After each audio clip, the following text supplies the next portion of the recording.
Bueno, vamos a continuar hablando sobre sobre adjetivos. Ya sabemos que los adjetivos son palabras que califican a los nombres y van junto al nombre. Sabemos que hay un orden en los adjetivos, pero hay muchos tipos de adjetivos. Los más comunes son los adjetivos calificativos, los cuales dan descripciones.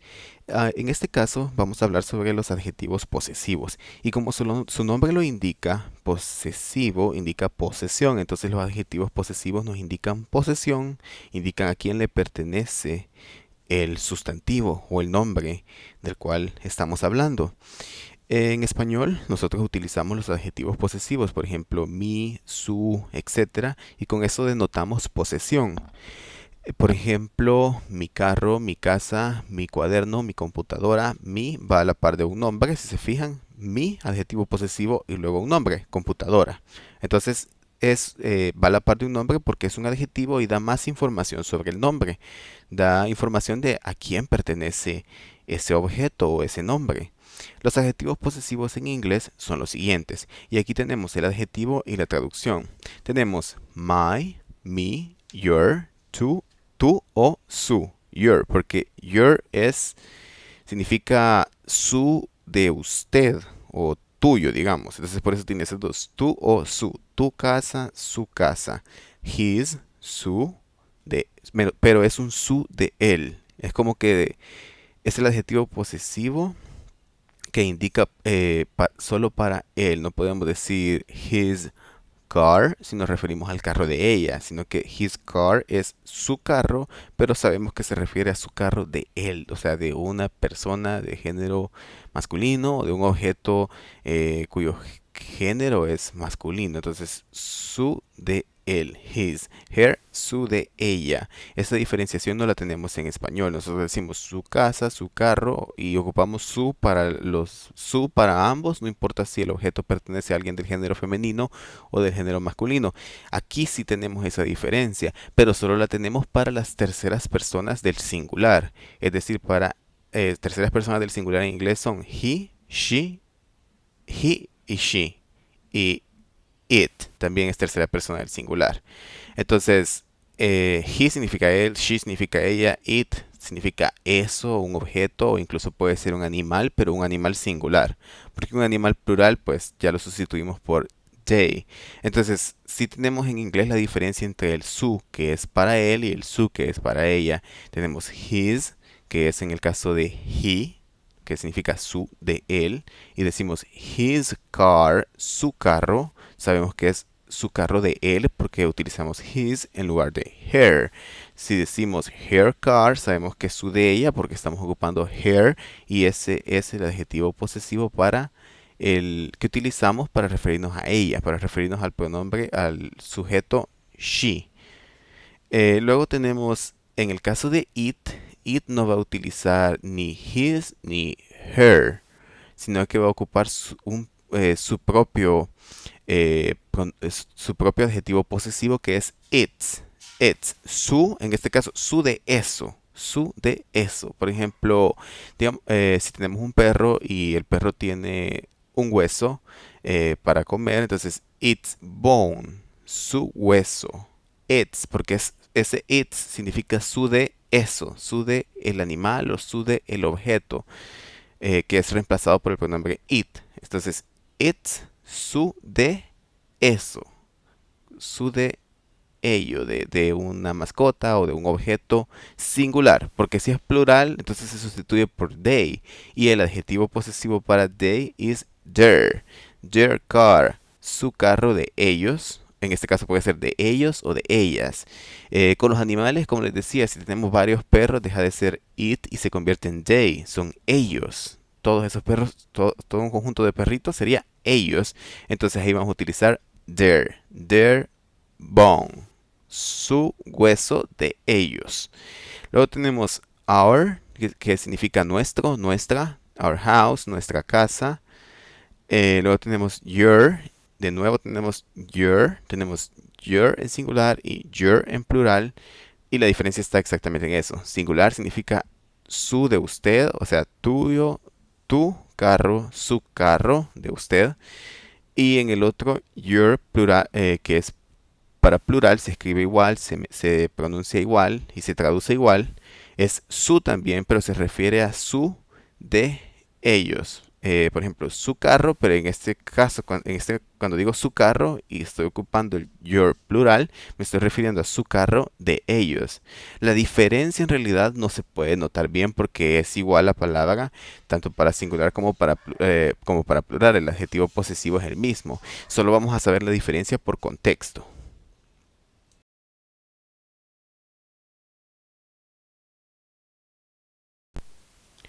Los adjetivos demostrativos son otro tipo de adjetivos, pero estos adjetivos demostrativos son los que indican la relación que hay de un objeto con respecto al espacio que ocupa, con respecto a la proximidad o a la lejanía que nosotros tenemos con ese objeto.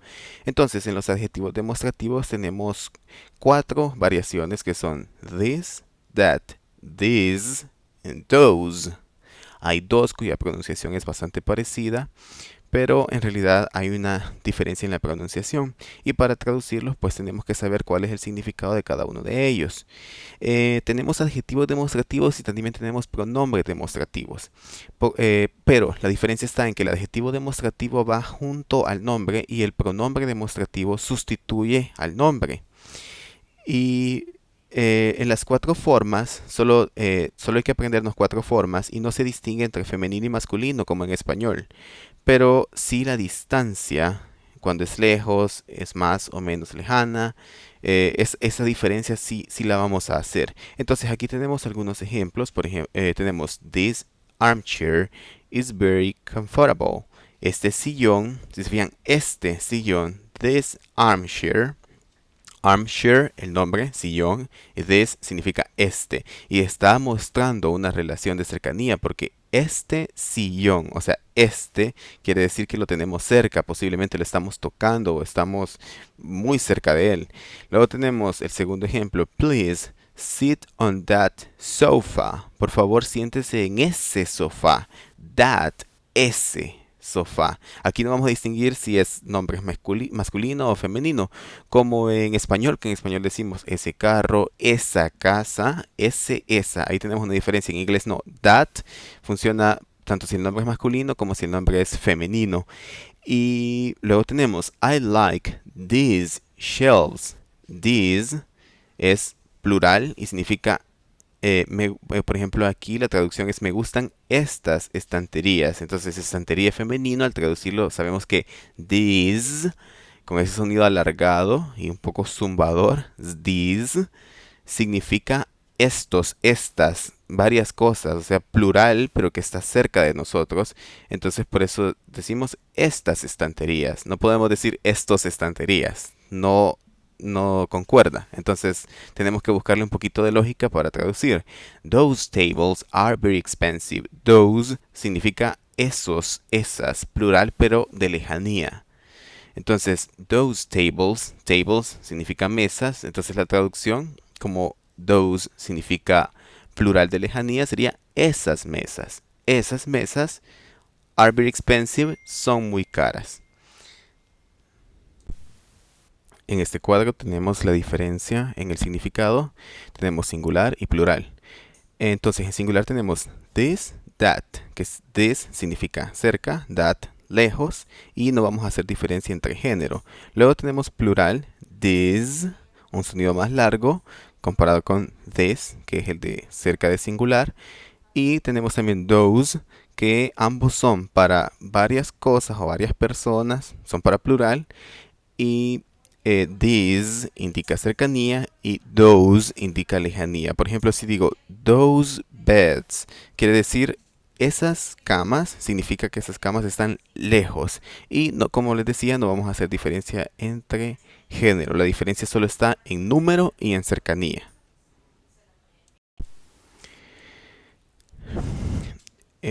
Aquí tenemos la diferencia entre pronombres y adjetivos demostrativos. La diferencia radica en que si es un adjetivo demostrativo va a estar cerca del nombre y si es un pronombre va a sustituir al nombre, pero siempre son las mismas palabras las que ocupamos con los mismos significados. Solo cambia si da más información sobre el nombre, entonces es adjetivo y acompaña al nombre. Y si sustituye al nombre, entonces es un pronombre. Por ejemplo, en una oración, this is my cell phone, este es mi teléfono, Este está sustituyendo al nombre, no está acompañando a ningún nombre ni dando información acerca de un nombre. Entonces es un pronombre. De igual forma lo ocupamos en español. Decimos, esta es mi casa, esa es, eh, esa es la computadora, etcétera. Aquí tenemos algunos ejemplos de la diferencia entre pronombre y adjetivo. This is very big. This, ya vimos que es singular y que indica cercanía. Entonces significa este o esta. Entonces, this is very big, este es muy grande o esto es muy grande. Y como en este caso es un pronombre, porque no está a la par de un nombre y está ocupando la función del sujeto de la oración, está antes del verbo, si se fijan está antes del verbo to be. Y como adjetivo tenemos el ejemplo, this house is very big. Esta casa es muy grande. Entonces ese this está modificando el significado de casa para decir que la casa está cerca a nosotros y que es solo una. Luego tenemos you can see that from here. Puedes ver eso desde acá. Entonces, los pronombres no siempre van a ser pronombre sujeto. En este caso tenemos un pronombre objeto que nos indica qué es lo que podemos ver cuando nos preguntamos eso, cuando nos preguntamos qué es lo que más el verbo, obtenemos el objeto directo, que en este caso es un pronombre, es el pronombre that. Y that significa lejanía y es singular. Entonces, you can see that from here. Puedes ver eso desde aquí. Esa palabra that, eso, que la traducción es eso, no está a la par de un nombre ni modificando a un nombre, sino que está sustituyendo a un nombre. Podríamos decir, you can see the house from here. The house sería el nombre que iría ahí en ese caso.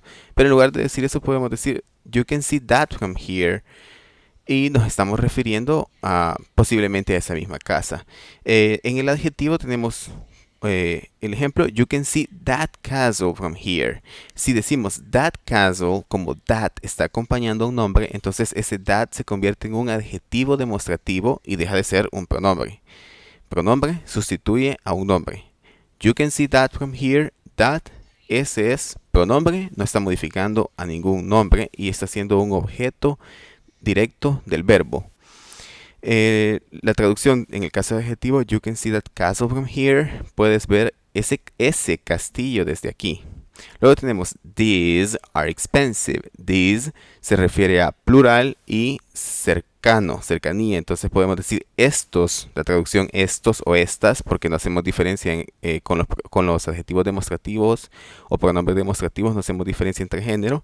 Entonces puede ser estos son caros, estas son caras.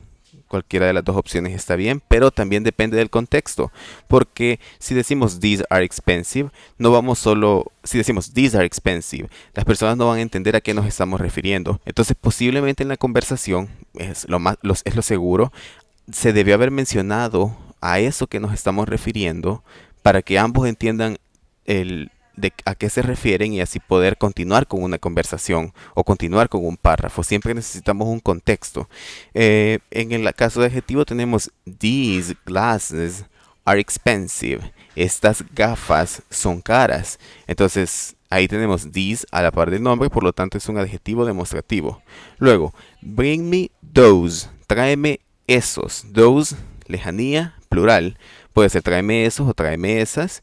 Y en el caso de adjetivo, tiene que ir a la par del nombre. Bring me those shoes. Tráeme esos zapatos. Las oraciones compuestas son las oraciones que están formadas por dos ideas que están unidas sintácticamente. Estas ideas pueden estar unidas de formas distintas. Puede ser mediante coordinación, subordinación o yuxtaposición. Yuxtaposición es una unión lógica entre las ideas, pero que se marca solo con la utilización de signos de puntuación. Luego tenemos la coordinación, en la cual ambas ideas son ideas independientes, y están unidas por una conjunción coordinada. Ya vamos a ver cuáles son las conjunciones coordinadas. Y por subordinación quiere decir que una de las ideas es dependiente y la otra es independiente. Y la idea dependiente necesita de la independiente para tener sentido. Si decimos la idea dependiente, la oración dependiente por sí sola, carece de sentido. Entonces vamos a ver algunos ejemplos. Por ejemplo, tenemos aquí oraciones yuxtapuestas. Dice, son aquellas que están ligadas por el sentido lógico de la frase, pero carecen de conjunción que las una. Es decir, carecen de una palabra que las una. Ahí vamos a ver, por ejemplo, y, pero, sin embargo, etcétera. Estas no ocupan ninguna de esas palabras, simplemente ocupan punto y coma, o puede ser un punto y luego otra oración. Pues tienen una unión lógica, pero solo se marca por signos de puntuación, la unión. Ahí tenemos It's raining, punto y coma. Take your umbrella. Está lloviendo, coge el paraguas o toma el paraguas. Entonces, ambas ideas tienen unión lógica, pero no se marca utilizando ninguna conjunción. Simplemente utilizamos signos de puntuación. Si se fijan, también pueden estar separadas por coma. Está lloviendo, coma, coge el paraguas, que es lo más normal en español, en lugar de utilizar el punto y coma. Al igual que en español, las oraciones yuxtapuestas pueden funcionar como oraciones coordinadas o subordinadas. Coordinadas quiere decir que ambas ideas, ambas oraciones simples tienen independencia sintáctica y tienen significado completo por sí mismas. Y subordinadas quiere decir que una depende de la otra. Por ejemplo, It's raining, take your umbrella. Take your umbrella es una relación subordinada porque una depende de la otra y tienen una relación lógica. Eh, Toma tu sombrilla porque está lloviendo. Entonces, it's raining, take your umbrella. Luego tenemos oraciones coordinadas, que son las que unen dos ideas,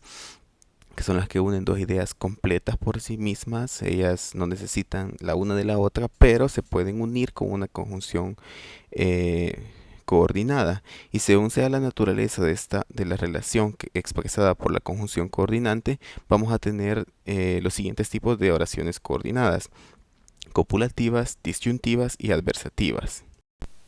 La conjunción copulativa más usual es and, que significa y. Aquí tenemos un ejemplo. Mr. Brown is busy at this moment and his son isn't in. La traducción: el señor Brown está ocupado en este momento y su hijo no está. Entonces ahí estamos uniendo dos ideas independientes, porque podemos decir Mr. Brown is busy at this moment y tiene sentido por sí sola. El señor Brown está ocupado en este momento. Si decimos su hijo no está, también tiene sentido la oración por sí sola, pero podemos unir ambas con una conjunción coordinada porque ambos hechos están sucediendo. Entonces, como ocurre en español cuando hay varias oraciones coordinadas unidas por and, que significa y, la conjunción se pone solamente delante de la última. Por ejemplo, si les digo, fui al mercado, compré unas papas, vi a un amigo y regresé en bus. Entonces en la última vamos a poner y luego la oración. Solo vamos a poner y delante de la última oración independiente, pero las demás van unidas por coma. Entonces, he went into the shop and bought the book.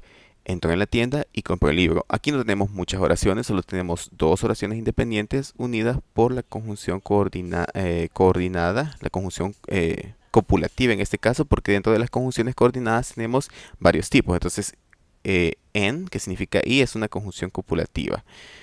Entonces, entró a la tienda y compró el libro, está unido por la conjunción copulativa en, que significa y.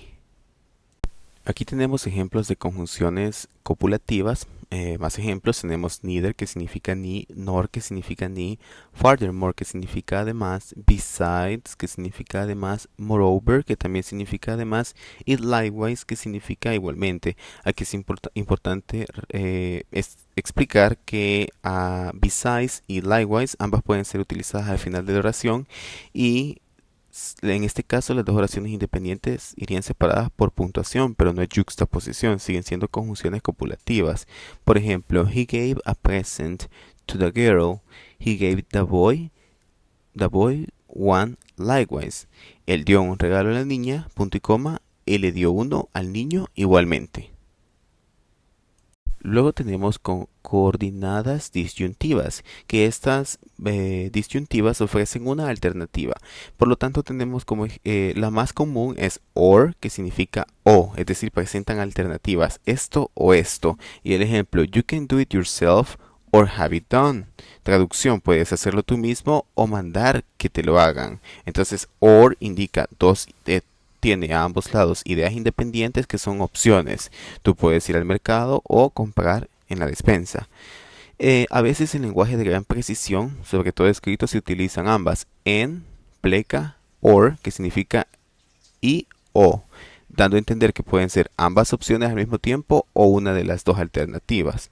Luego las conjunciones adversativas, dentro de las cuales la más frecuente es but, que significa pero.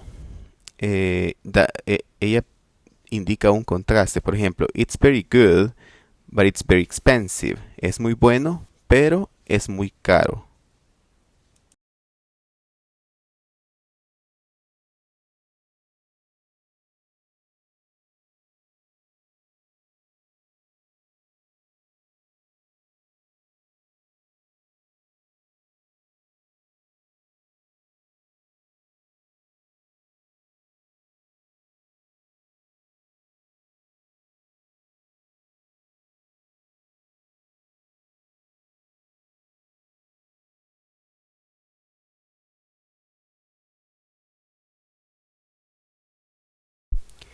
Las oraciones complejas se clasifican en nominales, adjetivales y adverbiales. Pero primero, las oraciones complejas son oraciones que contienen una oración independiente y otra dependiente. Es decir, que una de ellas no tiene sentido por sí sola y necesita el significado de la otra. Y además necesita ir acompañado de la otra oración, a través de una conjunción subordinada. Ejemplo, John finished the book even though, esa es la conjunción subordinada, he was getting late for work. Traducción, John terminó el trabajo aunque se le estaba haciendo tarde para ir al trabajo. Solo la oración se le estaba haciendo tarde para ir al trabajo no tiene sentido por sí sola. Pero si esa es la oración dependiente. Pero si lo unimos con John terminó el libro, entonces ahí ya toda la oración cobra sentido. La oración independiente, John finished the book, se combina con la oración dependiente, he was getting late for work, por medio de la conjunción subordinante, even though. Tenemos oraciones complejas nominales que tienen su sujeto, su verbo, son oraciones, pero son dependientes y tienen que estar unidas por subordinación a otra oración independiente. Y estas oraciones complejas nominales, como su nombre lo indica, sustituyen la función de un nombre, cualquiera de las funciones que un nombre puede tener dentro de una oración. Por ejemplo, como sujeto, tenemos What you tell me is very nice. Traducción, lo que me dices es muy agradable. Lo que me dices es una oración dependiente por sí sola, no tiene sentido y está funcionando como sujeto de la oración. Lo que me dices, luego tenemos el verbo to be, es muy agradable. También puede tomar la función de complemento directo porque los nombres también funcionan como complemento directo. I don't understand what you tell me. No entiendo. La traducción, no entiendo lo que me dices. ¿Qué es lo que no entiendo? Si hacemos la pregunta para obtener el objeto directo, la respuesta es what you tell me, que la traducción es lo que me dices. Entonces, lo que me dices es una oración dependiente, unida por subordinación y que está funcionando como un nombre, pero en este caso está teniendo la función dentro de la oración de complemento directo. Luego tenemos como predicado. The idea is that you pick him up. Traducción, la idea es que tú lo recojas. Entonces en este caso tenemos that you pick him up, es la oración dependiente, está después del verbo, está funcionando como predicado, como un predicado nominal. Está renombrando la idea, está escribiendo la idea pero de otra forma, entonces es un predicado nominal. Luego tenemos complemento de preposición.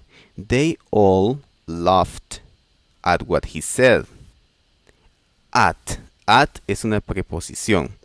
Y si miramos la traducción dice, todos se rieron de lo que dijo, de preposición. Entonces lo que va después es una oración dependiente, va después de la preposición, entonces está funcionando como complemento de esa preposición. Siempre los nombres, después de la preposición, una preposición más un nombre forma un sintagma preposicional. Entonces en este caso tenemos preposición y después tenemos una oración dependiente. Por lo tanto, esa oración dependiente toma la función del nombre y forma parte del sintagma preposicional como complemento de la preposición. Y por último tenemos la función de aposición. The idea that you pick him up is a good one. Entonces, tenemos the idea that you pick him up. Esa parte, that you pick him up, ese fragmento es una oración dependiente y está dando más información sobre la idea. Está aclarando a cuál idea nos estamos refiriendo. The idea that you pick him up is a good idea. Traducción, la idea de que lo recojas es buena. Entonces, aposición significa dar información extra del nombre. Por ejemplo, si digo mi hermano, coma, el doctor, entonces el doctor está dando más información sobre mi hermano y está especificando a cuál de mis hermanos me refiero. Luego tenemos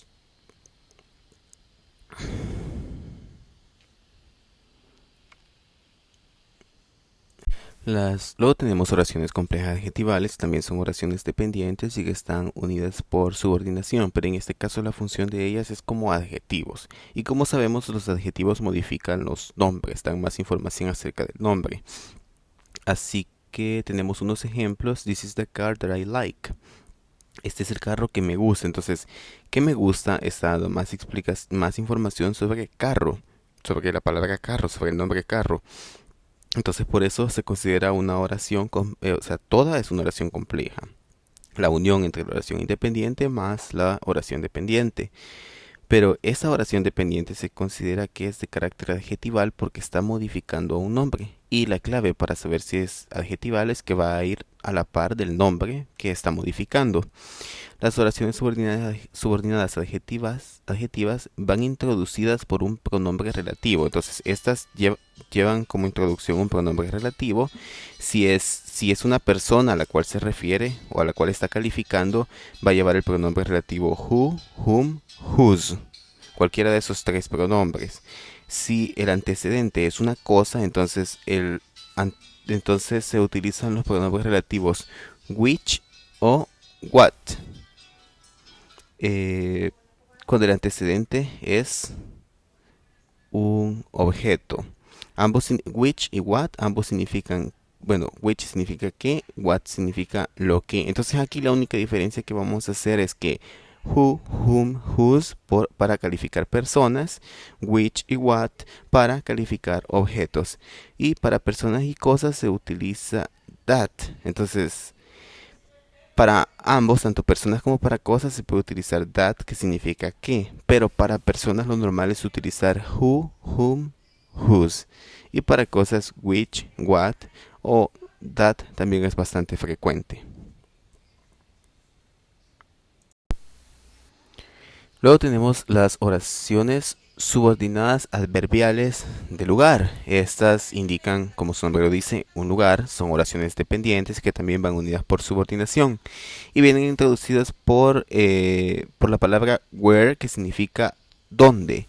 Y su compuesto wherever, que significa donde quiera que. Entonces funcionan como complemento circunstancial del lugar y como tales la posición más frecuente es al final, aunque también se encuentran a menudo en la posición inicial. Y tenemos unos ejemplos. You can go wherever you please. Puedes irte a donde quieras. A donde quieras. Entonces, wherever you please, eso significa, la traducción es a donde quieras, y esa oración dependiente tiene un carácter circunstancial de lugar. Luego tenemos wherever we go, we see him. We see him. Traducción, a donde quiera que vamos, lo vemos. Entonces, a donde quiera que vamos es dependiente y igual es circunstancial, el significado circunstancial del lugar.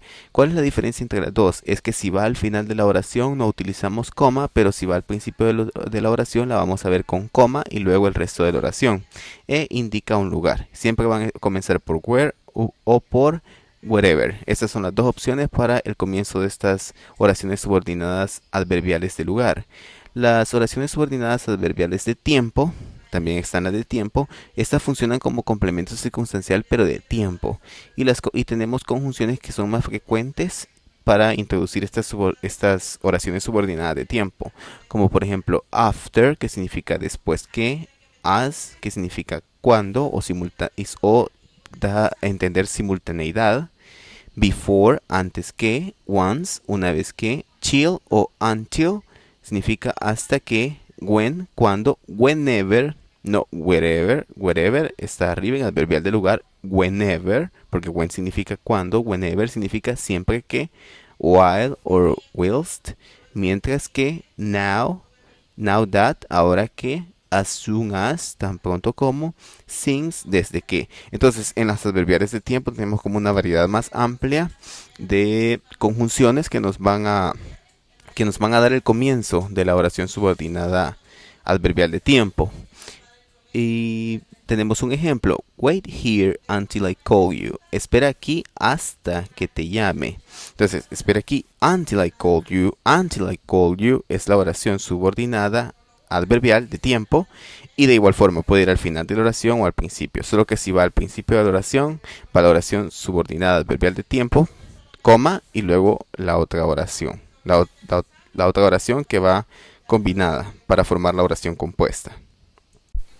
Aquí hay unos cuantos ejercicios de traducción. eh, Necesito que trabajen en ellos. No me van a enviar las respuestas, sino que yo voy a enviarles a ustedes las respuestas para que ustedes corrijan y verifiquen si sus respuestas son las correctas. Y así nos vamos a preparar para el siguiente examen.